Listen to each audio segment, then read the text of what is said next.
Hi friends, welcome to vlog with Mahi home. இன்றைக்கி நேற்றைக்கு செவ்வாய்க்கிழமை அன்னைக்கு மத்தியானம் 12 மணிலேருந்து நான் எடுத்துக்கிட்ட வீடியோ தான் ஷேர் பண்ணியிருக்கேன். அதாவது காலைல வெளியில் போக வேண்டியது, மார்னிங் பிரேக்ஃபாஸ்ட் முடித்ததுக்கப்புறம் தேவியை ஸ்கூலில் விட்டுட்டு அதுக்கப்புறம் வெளியில் போயிட்டு வரும்போது மத்தியானம் 12 மணி ஆகிடுச்சு. அதுக்கப்புறம் தான் என்னோடய வேலைகள் எல்லாம் ஸ்டார்ட் ஆச்சு. மாதம் கடைசி ஆனதுனால திங்ஸ் எல்லாம் தீர்ந்து போச்சு, மளிகை சாமான்லாம். அப்போது தட்டுக்கூடை எல்லாம் எடுத்து க்ளீன் பண்ணிட்டோன்னா திரும்ப மறுபடியும் ஃபில் பண்ணிக்கலாமே அப்படின்னு சொல்லிட்டு அதையெல்லாம் க்ளீன் பண்ணிக்கிட்டேன். இதே மாதிரி நம்ம க்ளீன் பண்ணும்போது ஈஸியாக இருக்கும். மொத்தமாக போட்டு நம்ம கிச்சனில் க்ளீனிங் வேலைகளை சேர்த்து செய்யதை விட இதே மாதிரி கொஞ்சம் கொஞ்சமாக க்ளீன் பண்ணிட்டோன்னா நமக்கு வேலை ஈஸியாக இருக்கும். அதனால் நான் எப்போவுமே இதே மாதிரி தான் க்ளீன் பண்ணிக்கிறது. டெய்லியும் கொஞ்சம் சின்ன சின்ன க்ளீனிங் வேலைகள் செய்தால் நமக்கு தானே ஈஸியாக இருக்கும் அப்படின்னு நான் யோசிப்பேன். அதனால தான் நான் இதே மாதிரி க்ளீன் பண்ணிக்கிறது. இதே மாதிரி ஒரு டூத் ப்ரஷ் வச்சு க்ளீன் பண்ணிக்கிறேன். அதே மாதிரி சைடில் இருக்கக்கூடிய அந்த பைப் மாதிரி வரும்ல, அது கூட நான் அந்த மாதிரி தான் க்ளீன் பண்ணிக்கிறது. அதே மாதிரி க்ளீன் பண்ணிட்டோன்னா நமக்கு ரொம்பவே ஈஸியாக இருக்கும். இதுக்குள்ளே நம்ம உள்ளே வந்து டூத் ப்ரஷ் இருக்குது இல்லையா, இதே மாதிரி டூத் ப்ரஷ் வச்சு உள்ளாடி விட்டு நான் இதே மாதிரி தான் க்ளீன் பண்ணிக்கிறது. குட்டி குட்டி பூச்சிகள் எல்லாம் இருக்க வாய்ப்பு இருக்குது. நம்ம எப்போவும் அதெல்லாம் எடுத்து க்ளீன் பண்ணிகிட்டு இருக்க மாட்டோம்ல, அதெல்லாம் அந்த மாதிரி எப்போவுமே பாத்திரம் எல்லாம் க்ளீன் பண்ணும்போது இதே மாதிரி ஒரு டூத் ப்ரஷ் வச்சுக்கிட்டு இருந்தோன்னா என்ன வருமோ அதையெல்லாம் நம்ம க்ளீன் பண்ணிக்கணும். மிக்ஸி ஜார் கூட க்ளீன் பண்ணால் இதே மாதிரி யூஸ் பண்ணிக்கலாம். நான் அப்படியே அந்த பாத்திரங்களெல்லாம் க்ளீன் பண்ணிவிட்டு கையோட சிங்கையும் க்ளீன் பண்ணிவிட்டு தான் அடுத்த வேலைகளை நான் ஆரம்பித்தேன். எப்போவுமே இதே மாதிரி நம்ம பண்ணிக்கிட்டோன்னா ஈஸியாக இருக்கும். நான் ஆல்ரெடி காலையில் வெயிலில் போயிட்டு வந்தோடனே டயர்டாகிட்டேன். அதனால் நான் நினச்ச வேலைகளை மட்டும் முடிக்கணும் அப்படின்னு தான் யோசித்தேன். காலையிலே இன்னும் யோசிச்சுட்டேன் இதே மாதிரி இந்த வேலையை இன்றைக்கி எடுத்து பண்ணணும்னு. அதனால் அந்த வேலை செய்துட்டு குக்கிங் ஸ்டார்ட் பண்ணலாம் அப்படின்னு சொல்லிட்டு தான் காலையிலே சாதம் வடித்து வச்சாச்சு. இனி கறிகள் தான் வைக்கணும். வச்சுட்டு அப்படியே பெரியவளை தேவியை கூட்டிகிட்டு வந்துட்டு சின்னவளை மறுபடியும் ஸ்கூலில் கொண்டு விடணும். அதுக்குள்ளாடி லஞ்சம் ரெடி பண்ணணும். அதுக்காக தான் நான் அப்படியே பாத்திரம் எல்லாம் கழுவிட்டு சிங்கும் க்ளீன் பண்ணிவிட்டு இதே மாதிரி சிங்க் அப்பப்போ க்ளீன் பண்ணியாச்சுன்னா அதுவும் ஈஸியாகவே இருக்கும் நமக்கு. அதுக்கப்புறம் அந்த தட்டு கூட வச்சுருந்த இடத்தையும் அப்படியே கொஞ்சம் தண்ணியால் லிக்விடை முக்கிட்டு அப்படியே தொடச்சி எடுத்துட்டேன். அதுக்கப்புறம் மத்தியானம் லஞ்சுக்காக என்னை மணத்தக்காளி கீரையில் ரசம் பண்ணிக்கலான்னு யோசித்தேன். அதனால தான் என்னோடய செடி தொட்டியில் மணத்தக்காளி கீரை இருக்குது இல்லையா, அதை பறித்து அப்படியே ரசம் வைக்கலாம்னு எடுத்துகிட்டு வந்துட்டேன். அதை என்ன தான் நம்ம வீட்டில் உள்ள கீரையாக இருந்தாலுமே அதில் டஸ்ட் எல்லாம் இருக்கும்ல, அதெல்லாம் பார்த்து நல்லாவே எப்போவுமே க்ளீன் பண்ணிக்கிறது நல்லது. அதையும் கட் பண்ணியாச்சு. இப்போ ரசம் வைக்க ஆரம்பிச்சிடலாம். 5-6 பல் பூண்டு, கொஞ்சமாக இஞ்சி, இதையும் சேர்த்துக்கிட்டேன். இது கூட 1 டீஸ்பூன் அளவுக்கு ஜீரகம், கொஞ்சமாக நல்ல மிளகு இவ்வளோ சேர்த்துக்கிட்டேன். தக்காளி வந்து நான் இதே மாதிரி போட்டு அரைச்சி எடுத்துக்க போகிறேன். நீங்கள் வதக்கி வேணாலும் சேர்த்துக்கோங்க. நான் இதே மாதிரி தான் கட் பண்ணி மிக்ஸி ஜார்லேயே போட்டு அரைச்சி எடுத்துக்க போகிறேன். நடுவில் இருக்க இந்த பாகம் நமக்கு தேவை கிடையாது, அது வேண்டாம். அதனால் நான் கட் பண்ணி அதையும் போட்டாச்சு. அதுக்கப்புறம் இந்த கட் பண்ணி வச்சுருக்கேன் இல்லையா கீரை, அதையும் சேர்த்து போட்டு நல்ல ஃபைன் பேஸ்ட்டை அரைச்சி வச்சுக்கணும். இதே மாதிரி நம்ம அரைச்செல்லாம் சேர்க்குறப்போ பிள்ளைங்களுக்கு அப்படியே உடம்புல போய் சேரும். அதனால் நான் இதே மாதிரி அரைச்சி தான் பண்ணிக்கிறது. அதுக்கப்புறம் புளியும் தீந்துடுச்சு, அதையும் ஊற போட்டுக்கிட்டேன் ரசத்துக்காக. அந்த கண்டெய்னரும் கூட கழுவுறதுக்காக போட்டுக்கிட்டேன். தாளிக்கிறதுக்காக எண்ணெய் விட்டுட்டு கடுகு, கறிவேப்பிலை, இது கூடவே 2 பச்சை மிளகாவும் சேர்த்துக்கிட்டேன். பச்சை மிளகா சேர்க்கும்போது ரசத்தோட வாசனை சூப்பராகவே இருக்கும்.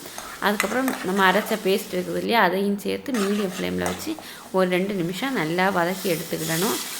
அது வதங்கினதுக்கப்புறமாவே நம்ம அந்த புளி கரைசல் இருக்குது இல்லையா, நான் ஒரு பெரிய எலுமிச்சம்பழம் அளவு சைஸுக்கு நான் புளி சேர்த்துருக்கேன். அதை அப்படியே கரைச்சி விட்டுக்கிடலாம். மஞ்சத்தூளும் போட்டாச்சு.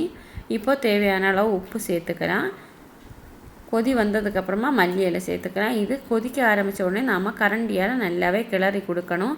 நல்லா கொதிக்க தேவையில்லை, ஆனாலும் 2 நிமிஷம் அப்படியே கொதிக்கட்டும். கொதித்ததுக்கப்புறம் ஸ்டவ் ஆஃப் பண்ணிடலாம்.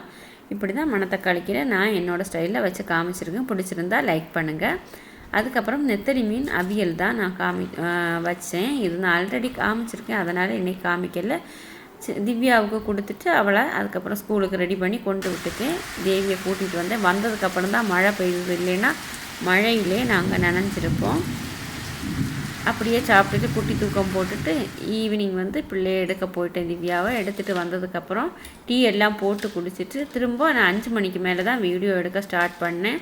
திரும்ப க்ளீன் பண்ணி வச்சா தட்டு கூட எல்லாம் அதே மாதிரி எடுத்துகிட்டு திரும்ப எல்லா கண்டெய்னருமே தீந்த கண்டெய்னரெல்லாம் அப்படியே திங்ஸ் எல்லாம் எடுத்து வச்சு அரேஞ்ச் பண்ணி வச்சுட்டு ஆல்ரெடி இருந்த கண்டெய்னர்லாம் சும்மா துணியினால் ரஃபாகவே ஒன்று துடைச்சி மறுபடியும் அதில் வச்சுக்கிட்டேன். காஃபி தூள் வாங்கிட்டு வந்ததெல்லாம் அப்படியே அதெல்லாம் கரெக்டாக தான் இருக்கும் மாதம் எனக்கு. அதை அப்படியே நான் எப்போவும் சொல்கிற மாதிரி ஃபைலெல்லாம் அடுக்கி வைக்கிற மாதிரி நான் இந்த கண்டெய்னரில் இந்த மாதிரி தான் வைப்பேன். அப்போ எடுக்கிறதுக்கு ஈஸியாக இருக்கும். எப்போவுமே இந்த டிப்ஸும் உங்களுக்கு பிடிச்சிருந்தா சின்னதாக ஒரு லைக் கொடுத்துருங்க. அதே மாதிரி கட் பண்ணி வச்சுருக்க நம்ம இதில் வாங்கி வச்சுருப்போம்ல ரசப்பொடி, சாம்பார் பொடி எல்லாம் அதெல்லாம் நான் இதே மாதிரி டப்பாவில் தான் போட்டு வச்சுக்கிறது. அப்போ எடுக்கிறதுக்கு ஈஸியாக இருக்குது. அதே மாதிரி தேயிலையும் தீந்துட்டுது, அதையும் அதே மாதிரி ஃபில் பண்ணி வச்சுக்கிட்டேன். எல்லாமே இதே மாதிரி தான். மாத கடைசியான என்னோடய க்ளீனிங் வேலைகள் கண்டிப்பாக இதே மாதிரி ஒரு நாள் இருக்கும். இது ரொம்பவே ஈஸியாகவும் நமக்கு இருக்கும். கிச்சன் க்ளீன் பண்ணணுள்ள ரொம்ப கஷ்டமாக இருக்காது. அதுக்கப்புறம் நைட்டு பிள்ளைங்களுக்கு சிக்கன் தான் ஃப்ரை பண்ணி கொடுக்குறான்னு அது மசாலா தேய்க்கிறதுக்காக நான் வந்துட்டேன். அப்போது மஞ்சள் தூள், red chilli powder, garam masala தூள், அதுக்கப்புறம் பிளாக் பெப்பர், நல்ல மிளகு தூள், ஒரு முட்டையை உடைச்சி பாதியாக அதையும் விட்டுக்கிட்டேன். கார்ன்ஃப்ளவரும் சேர்த்துக்கிட்டேன். முட்டை வந்து 2 பீஸ் தானே இருக்குது, அதனால தான் நான் கொஞ்சமாக சேர்த்துக்கிட்டேன். அது கூடவே இஞ்சி பூண்டு பேஸ்ட்டு வந்து ஃபஸ்ட்டில் போடலை, அதனால் அதுவும் போட்டுக்கிட்டேன். இதில் லெமன் ஜூஸும் நான் சேர்த்துக்கிட்டேன். இதையும் சேர்த்து மசாலா தேய்ச்சி அப்படியே நான் மூடி போட்டு வச்சாச்சு. அதுக்கப்புறம் அடுத்த நாள் காலையில் பிரேக்ஃபாஸ்ட்டுக்காக ஆப்பத்துக்கு தான் போட்டு நான் அரைச்சிட்ருக்கேன். பச்சரிசி, சோறு, தேங்காய் இவ்வளவு சேர்த்து நல்லாவே அரைச்சி எடுத்துக்கிடணும். நான் வந்து சோடா உப்பு, அதாவது பேக்கிங் சோடா இல்லாமல் தான் ஆப்பத்துக்கு அரைக்கிது. இதே மாதிரி தான் தண்ணி விட்டு நல்லா அரையணும். அரைஞ்சதுக்கப்புறமா உப்பு, தேவையான அளவு உப்பு, 1 டீஸ்பூன் அளவுக்கு சீனி, அதுக்கப்புறம் புளிச்ச தோசை மாவு இல்லை இட்லி மாவு, புளிச்சு நார்மலாக இட்லி எல்லாம் வைக்க வச்சுருப்போம்ல அந்த மாவு கரண்டி விட்டு மிக்ஸ் பண்ணி வச்சுட்டா போதும். சோடா எதுவும் சேர்க்காமலே நம்ம ஆப்பம் நல்லபடியாக வந்துடும். அப்படியே நான் சிக்கனை வந்து பிள்ளைங்களுக்காக ஃப்ரை பண்ணிவிட்டேன். மத்தியானம் உள்ள ரசத்தோடு வச்சு தான் பிள்ளைங்க இந்த சிக்கன் ஃப்ரை வச்சு சாப்பிட்டாங்க. இந்த மாதிரி நீங்களும் சிக்கன் ஃப்ரை ட்ரை பண்ணி பாருங்கள், ரொம்பவே டேஸ்ட்டாக இருக்கும். இதுவும் பிடிச்சிருந்துச்சுன்னா லைக் பண்ணுங்கள். அதுக்கப்புறம் நெல்லிக்காய் வாங்கினது இருந்து அதை உப்பில் இடலாம்னு சொல்லிட்டு நான் வந்தேன். நான் வந்து கொஞ்சமாக தான் நெல்லிக்காய் எடுத்திருக்கேன். அதனால 3 பச்சை மிளகா, கொஞ்சமாக உப்பு. என்னோடய பிள்ளைங்களுக்கு இதே மாதிரி நெல்லிக்காய் உப்பில் போட்டு கொடுத்தா பிடிக்கும். நான் கொதித்த தண்ணி தான் எடுத்திருக்கேன், கொதிக்க வச்ச தண்ணி, கொஞ்சம் வினிகர் இவ்வளோ சேர்த்து அப்படியே ஊற போட்டு வச்சுக்க போகிறேன்.